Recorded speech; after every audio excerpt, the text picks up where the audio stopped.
देखिए यहाँ पे क्वेश्चन दिया गया है, क्वेश्चन बोल रहा है a steel rod 25 centimetre long has a cross section area 0.8 centimetre square, what force would be required to stretch this rod by the same amount as the expansion produced by heating it by 10 degree Celsius. Clear है।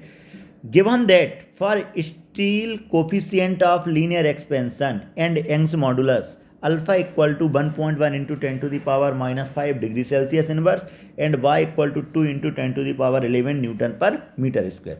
देखिए इस question को करता हूँ। सबसे पहले हम जानते हैं कि हमारे पास एक स्ट्रेन नाम का चीज़ होता है। Strain equal to change in length by original length. अब अगर मैं एक्सपेंशन की बात करूँ तो क्या होता है, delta L equal to L alpha delta T. Clear है। तो यहाँ से लिख सकता हूँ delta L by L equal to alpha delta T. इसको पढ़ा जाता है क्या, स्ट्रेन। ठीक है। आगे अगर मैं बात करता हूँ स्ट्रेस, स्ट्रेस इक्वल टू हमारे पास होता है फोर्स बाई एरिया। क्लियर है, फोर्स बाई एरिया। इसके अलावा हमारे पास एक और फार्मूला होता है, आपने पढ़ रखा है, Young's modulus by equal to stress by strain. Clear है। अब देखिए, तो अगर मैं बात करता हूँ y into strain, y into strain किसके बराबर आ गया, स्ट्रेस के बराबर आ गया। ठीक है। y की जगह y, स्ट्रेन की बात करूँ delta L by L equal to force by area.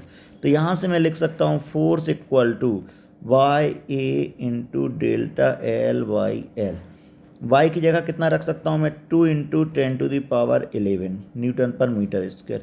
Area की बात करूँ, एरिया इक्वल टू कितना होता है मेरे पास, एरिया इक्वल टू दिया गया है 0.8 into 10 to the power -4। Delta L by L की बात करूँगा तो delta L by L equal to किसके बराबर है, अल्फ़ा डेल्टा टी। क्लियर है। अब मैं इसका वैल्यू रख देता हूँ। अल्फ़ा की जगह कितना दिया गया है आपको, 1.1 into 10 to the power -5। F equal to ये हो जाएगा 1.6 into 10 to the power 7 into alpha की बात करूँ 1.1 into 10 to the power -5 into delta T का वैल्यू दिया गया है 10। ठीक है। तो यहाँ से मैं लिख सकता हूँ कि मेरे पास आ गया है एफ इक्वल टू, जो रिक्वायर्ड फोर्स है एफ इक्वल टू, देखिए 10 टू द पावर -5 ये कितना हो गया, 10 टू द पावर 8 हो गया, 10 to the power 8 into 10 to the power -5, 10 to the power +3। अब 10 टू द पावर +3 हो गया। अगर मैं एक जीरो इसके साथ 2 जीरो यहाँ पे चला जाएगा डेसिमल हटाने के लिए, तो कितना आ गया आपके पास, F equal to 16 into 2 zero तो चला गया है 11, बचा कितना है, 1 zero.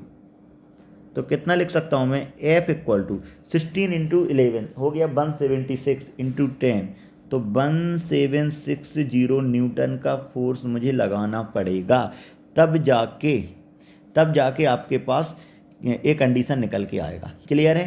Hope you understand the solution. Thank you.